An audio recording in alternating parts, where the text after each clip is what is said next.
Hello everyone, welcome back to my YouTube channel. आज इस session में हम डिस्कस करने वाले हैं BPSC prelims practice set 12। So यहाँ पे हम जो बीपीएससी का प्रीलिम्स होने वाला है 26 जुलाई, उसकी प्रिपरेशन कर रहे हैं थ्रू एमसीक्यू। ठीक है, सो यहाँ पे हम पूरी रिवीजन कर रहे हैं थ्रू एमसीक्यू। सो यहाँ पे स्टार्ट करते हैं सेशन को। 11 वीडियोज़ ऑलरेडी अपलोड हो गई, आप लोग वहाँ से भी जाके प्रैक्टिस कर सकते हैं। ये है हमारा सेट 12। सो फर्स्ट क्वेश्चन है हमारा आज, under whose reign did the famous Chinese traveller Hiuen Tsang visit India. So Hiuen Tsang की अगर हम बात करें तो ये जो विजिट किया था इन्होंने इंडिया, ये किया था 7th सेंचुरी एडी में। ठीक है, 7th सेंचुरी एडी। तो 7th सेंचुरी एडी में जो है वो किसका रूल था, वो था हर्षवर्धन का। सो ऑप्शन बी हो जाएगा यहाँ पे हमारा करेक्ट आंसर। एंड ह्वेनसैंग ने जो है स्टडी की है, ये कहाँ स्टडी की थी, नालंदा यूनिवर्सिटी में। ठीक है, Nalanda university. And Nalanda university किसने कंस्ट्रक्ट करवाई थी, ये करवाई थी कुमारगुप्ता ने। ठीक है, Gupta ruler Kumaragupta. And Hiuen Tsang Harshavardhan के टाइम पे इंडिया आए थे। The next question is, who was the founder of the independent Pala dynasty of Bihar and Bengal. So Pala dynasty जो था ये ईस्ट इंडिया में था। ठीक है, बिहार एंड बंगाल वाले रीजन में। ठीक है, सो यहाँ पे जो है अगर हम पाला डायनेस्टी की बात करते हैं तो ये प्योरली बुद्धिस्ट डायनेस्टी थी, प्योरली बुद्धिस्ट डायनेस्टी थी। और यहाँ पे जो है इसके फाउंडर का नाम पूछ रहे हैं, तो फाउंडर कौन थे, इसके फाउंडर थे गोपाला। सो ऑप्शन सी हो जाएगा यहाँ पे राइट आंसर, गोपाला। ठीक है, एंड ये जो है स्टैब्लिश की गई थी डायनेस्टी 750 एडी में, 750 एडी में। ठीक है, एंड यहाँ पे गोपाला की जो है अगर हम बात करें तो उदांतापुरी मोनेस्ट्री इन्होंने कंस्ट्रक्ट करवाई थी बिहार में, उदांतापुरी मोनेस्ट्री। ठीक है, उदांतापुरी। ठीक है, गोपाला ने उदांतापुरी मोनेस्ट्री कंस्ट्रक्ट करवाई थी। एंड 750 एडी में पाला डायनेस्टी के जो है फाउंडर थे गोपाला। एंड ये वाला जो पूरी डायनेस्टी जो थी इन लोगों ने रूल किया था ईस्ट इंडिया में, east India specifically Bihar and Bengal वाले रीजन में। The next question is, the famous Gayatri mantra is found in which mandala of the Rigveda. So एक तो फर्स्ट ये गायत्री मंत्र जो है कौन से वेद में है, तो ये ऋग्वेद में है। ठीक है, ऋग्वेद में है, कौन से मंडल में है, तो यहाँ पे अगर हम मंडल की बात करें तो ये है 3rd मंडल में। एंड यहाँ पे गायत्री मंत्र जो है ये किसने लिखी थी, ये ऋषि विश्वामित्रा, ऋषि विश्वामित्रा या फिर सेज विश्वामित्रा ने लिखी थी। गायत्री मंत्र 3rd मंडल में है ऋग्वेदा के। The next question is, who wrote the famous book गुलामगिरी इन 1873। सो गुलामगिरी के बारे में and Satyashodhak Samaj, Gulamgiri and Satyashodhak Samaj, इन दोनों बुक्स के बारे में मैं आपको बार बार याद करवा चुकी हूँ कि ये दोनों बुक्स जो है ये किसने लिखी है, ये लिखी है ज्योतिराव फूले ने, ज्योतिराव फूले ने लिखी है। ठीक है, गुलामगिरी। एंड इसकी जो ईयर था, कौन से ईयर में लिखी गई थी, 1873 में गुलामगिरी। एंड सत्यशोधक बुक जो है, ठीक है, सत्यशोधक समाज, इसकी स्टैब्लिशमेंट किसने की थी, ये की थी ज्योतिराव फूले ने। ठीक है, नेक्स्ट है, in which year was the historic battle of Buxar. So battle of Buxar जो है कौन से ईयर में लड़ी गई थी। सो बैटल ऑफ बक्सर की अगर हम बात करें तो ये था 1764। एंड वहीं अगर हम प्लासी की बात करते हैं तो प्लासी था 1757। दोनों ही बैटल बहुत इंपॉर्टेंट है, बहुत ज़्यादा इंपॉर्टेंट है, तो आपको पता होना चाहिए। 1764 के बाद दीवानी राइट्स जो हैं वो 1765 में ब्रिटिशर्स को यानी कि ईस्ट इंडिया कंपनी को दीवानी राइट्स मिल गए थे, इस वजह से ये बैटल बहुत इंपॉर्टेंट होती है। एंड 1757 जो है battle of Plassey, battle of Plassey 1757, इस बैटल के बाद जो पूरा एक तरीके से ग्राउंड क्लियर हो गया था ईस्ट इंडिया कंपनी का कि इंडिया में अपने पैर जमाने के लिए। ठीक है, सो 1757 बैटल ऑफ प्लासी, और यहाँ बक्सर पूछ रहे हैं तो आंसर होगा हमारा 1764 यानी कि ऑप्शन बी। सो बी जो हो जाएगा यहाँ पे हमारा राइट आंसर हो जाएगा 1764। नेक्स्ट है, which river is famously known as sorrow of Bihar. तो सौर ऑफ बिहार जो है ये बहुत कॉमन क्वेश्चन है, बहुत इजी क्वेश्चन भी है। सौर ऑफ बिहार कौन सी रिवर को कहते हैं, ये कहते हैं कोसी रिवर को। सो ऑप्शन बी हो जाएगा यहाँ पे हमारा right answer, Kosi river. The Duncan passage is strategically located between which island. So Duncan passage मैंने आपको पहले भी करवाया था एंड ये मैंने लर्न भी करवाया था आपको।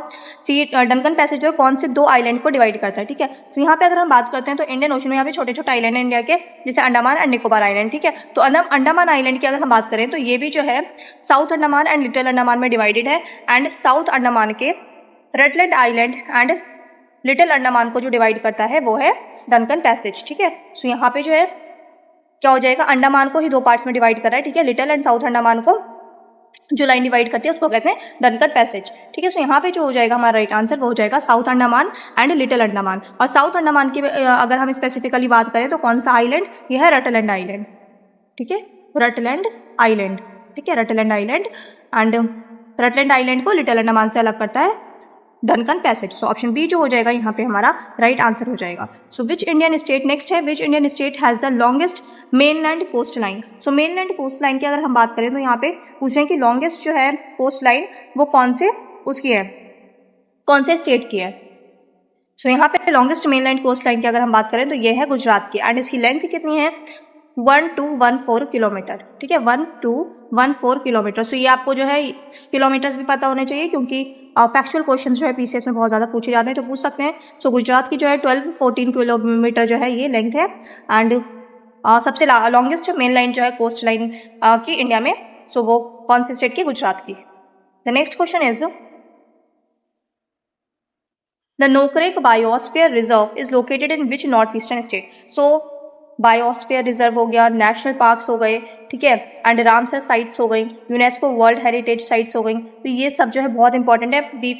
प्रीलिम्स अगर हम बात करते हैं प्रीलिम्स की, तो यहाँ पे जितने भी स्टेट पीसीएस हैं, ठीक है, स्टेट पीसीएस में सबसे ज़्यादा जो है फैक्चुअल क्वेश्चंस पूछे जाते हैं, और ऐसे क्वेश्चन जो है बहुत कॉमन है, तो ये सारी चीज़ें आपको पता होनी चाहिए। नोकरेक बायोस्फीयर रिजर्व की अगर हम बात करें तो ये है मेघालय में, ठीक है, सो ये है मेघालय में, ऑप्शन बी हो जाएगा हमारा राइट आंसर, मेघालय। और मेघालय में भी ये कौन से हिल्स के पास है, तो गारो हिल्स, ठीक है, Garo hills, option B is the right answer.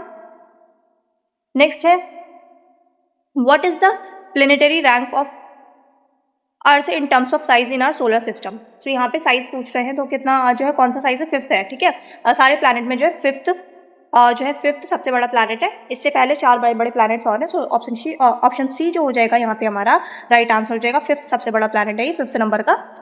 Next है which article of the Indian constitution guarantees equality before law. So equality before law ये है आर्टिकल 14, सो ऑप्शन बी हो जाएगा हमारा इक्वालिटी बिफोर लॉ। आर्टिकल 19 की अगर हम बात करें तो freedom of speech and expression, ठीक है, freedom of speech and expression, and इसके अंदर 9 टोटल जो है वो 5 आते हैं फंडामेंटल राइट्स ABCD, तो ये सारी चीज़ें आपने पढ़ ली होगी, ठीक है। Freedom of speech article 21 right to life and liberty, right to life and personal liberty article 17 है, राइट टू ठीक है, फ्रीडम फ्रॉम अनटचेबिलिटी, ठीक है, freedom from untouchability article 17। The next question is what is the minimum age required to contest election for the Lok Sabha. So Lok Sabha की अगर हम बात करें तो लोकसभा के लिए मिनिमम एज कितनी होनी चाहिए, 25 ईयर्स ऑफ एज। राज्यसभा के लिए कितनी होनी चाहिए, 30 ईयर्स ऑफ एज, ठीक है, एंड वहीं लेजिस्लेटिव असेंबली के लिए एंड लोकसभा के लिए 25, लेजिस्लेटिव काउंसिल एंड राज्यसभा के लिए 30 ईयर्स, एंड अगर हम लोकल बॉडीज की बात करें, म्यूनसिपैलिटीज और पंचायत का अगर आपको इलेक्शन कंटेस्ट करना है तो उसके लिए आपकी 21 ईयर्स ऑफ एज होनी चाहिए, 21 ईयर्स, ठीक है। सो यहाँ पे लोकसभा का पूछ रहे थे, राइट आंसर हो जाएगा हमारा 25 ईयर्स ऑफ एज, ठीक है। और 35 ईयर्स जो है अगर आपको गवर्नर बनना है या प्रेसिडेंट बनना है तो इसका कंटेस्ट कर सकते हैं इलेक्शन जब आप 35 ईयर्स आपका कंप्लीट हो गया है। So governor and president 35 years, 30 years for Rajya Sabha and legislative council, 25 years for Lok Sabha and legislative assembly, 21 years for local bodies elections. Next है the idea of DPSP is borrowed from. So मैं आपको बार बार करवा चुकी हूँ कि डीपीएसपी का कॉन्सेप्ट जो है हमने कहाँ से लिया है, हमने लिया है आयरलैंड के कॉन्स्टिट्यूशन से, ठीक है। एंड ये डीपीएसपी का जो कॉन्सेप्ट है हमने तो लिया है आयरलैंड के कॉन्स्टिट्यूशन से, पर आयरलैंड ने इसको कहाँ से बोरो किया था, आयरलैंड ने इसको बोरो किया था स्पेन के कॉन्स्टिट्यूशन से, ठीक है, यानी कि स्पेनिश कॉन्स्टिट्यूशन से। नेक्स्ट है who is known as the guardian of the public purse in India. So public purse of India, guardian की अगर हम बात करें तो guardian of the public purse किसे कहते हैं, guardian of the public purse कहा जाता है CAG को, controller and auditor general of India, ठीक है। और आर्टिकल भी इंपॉर्टेंट हो जाता है इनका, आर्टिकल कौन सा, article 148, article 148। The next question is by which constitutional amendment was the right to property removed from the fundamental rights। so right to property जो है ये पहले हमारा क्या होता था, फंडामेंटल राइट हुआ करता था, बट इसको जो है फंडामेंटल राइट की लिस्ट से जो है रिमूव करके इसको कॉन्स्टिट्यूशनल या फिर लीगल राइट बना दिया गया। कौन से अमेंडमेंट के बाद, 1978 में बनाया गया था, 1978 में बाय 44th अमेंडमेंट एक्ट, ठीक है। सो ऑप्शन बी हो जाएगा यहाँ पे right answer. The next question is which gas is predominantly responsible for the formatting of the ozone layer depletion. So ozone layer depletion की अगर हम बात करें तो इसके लिए कौन सी गैस जो है वो रिस्पॉन्सिबल है, तो इसके लिए रिस्पॉन्सिबल है CFCs, क्लोरोफ्लोरोकार्बन्स, ठीक है। सो ऑप्शन बी हो जाएगा यहाँ पे हमारा right answer. The next question is which human organ is primarily affected by the disease glaucoma. So glaucoma की अगर हम बात करें तो ये कहाँ होता है, इसे जो है बेसिकली काला मोतियाबिंद कहते हैं, तो ये कहाँ होता है, आइज में। सो ऑप्शन सी जो हो जाएगा राइट आंसर हो जाएगा। ऐसा यूनिट पूछ रहे हैं इलेक्ट्रिक पावर का। सो इलेक्ट्रिक पावर का ऐसा यूनिट यानी कि जो इंटरनेशनल स्टैंडर्ड होता है वो ऐसा यूनिट जो है इलेक्ट्रिक पावर का क्या है, तो वो है वॉट। सो ऑप्शन बी हो जाएगा यहाँ पे हमारा right answer what. The next question is इसे हम W से रिप्रेजेंट करते हैं, तो आपको पता होगा W से रिप्रेजेंट किया जाता है इसको। नेक्स्ट है विच acid is present in an ants string. So ants के स्ट्रिंग में जो है, स्ट्रिंग में वो कौन सा एसिड पाया जाता है, वो पाया जाता है फॉर्मिक एसिड, ठीक है, जिसे मेथॉनिक एसिड भी कहते हैं। तो ऑप्शन बी हो जाएगा यहाँ पे right answer formic acid. The next question is dry ice is the solid form of which chemical compound. So dry ice जो होता है ये कौन से केमिकल कंपाउंड का सॉलिड फॉर्म होता है, तो ये होता है कार्बन डाइऑक्साइड का solid form. So option B हो जाएगा यहाँ पे हमारा correct answer, carbon dioxide. The next question is which nation won the ICC men's champion trophy held in early 2025। So ICC men's championship trophy जो है ये किसने जीती है, ये मिली है पाकिस्तान को। ठीक है, तो पाकिस्तान ने जीता है इसको 2025 में। ऑप्शन बी हो जाएगा यहाँ पे राइट आंसर। नेक्स्ट क्वेश्चन है who took oath as the new chief minister of Jharkhand after the late 2024 assembly elections and serve through 2025। So कौन है वहाँ के, हेमंत सोरेन। ठीक है, सो यहाँ पे ऑप्शन बी हो जाएगा right answer, Hemant Soren. The next question is in January 2026 who officially assumed office as the 48th president of USA। सो कौन बने प्रेसिडेंट, डोनाल्ड ट्रंप। ठीक है, नवंबर 2024 में। So option B right answer.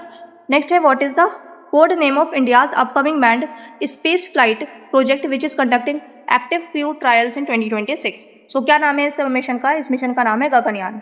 ठीक है, तो ऑप्शन बी हो जाएगा यहाँ पे राइट आंसर। नेक्स्ट है which Indian city hosted the high level 2025 प्रवासी भारतीय दिवस कन्वेंशन। सो यहाँ पे भारतीय दिवस जो है, प्रवासी भारतीय दिवस, ये सेलिब्रेट किया जाता है 9 जनवरी को। ठीक है, 9 जनवरी को सेलिब्रेट करते हैं। एंड ये पूछ रहे हैं कि 2025 में ये जो है कहाँ मनाया गया था, तो ये जो भुवनेश्वर में सेलिब्रेट किया गया था। एंड ये जो हर 2 साल में मनाते हैं। ठीक है, हर 2 साल में मनाते हैं। तो यहाँ पे सी जो हो जाएगा राइट आंसर हो जाएगा भुवनेश्वर। नेक्स्ट है who was appointed as the new chief justice of India succeeding justice Sanjiv Khanna in early 2025। So justice Sanjiv Khanna के बाद जो है कौन बने हैं सीजीआई, तो ये बने थे Bhushan Ramakrishna Gavai, Bhushan Ramakrishna Gavai. So option B जो हो जाएगा यहाँ पे राइट आंसर हो जाएगा। नेक्स्ट है India successfully operationalised it's first operational deep water transshipment port Vizhinjam port in 2025 in which state. तो विजिंजम पोर्ट जो है ये कहाँ है, ये है केरला में। ठीक है, सो ऑप्शन बी हो जाएगा हमारा राइट आंसर, केरला।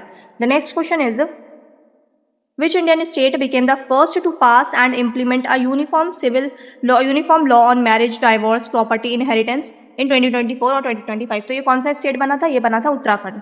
ठीक है, सो यहाँ पे ऑप्शन बी हो जाएगा राइट आंसर, उत्तराखंड।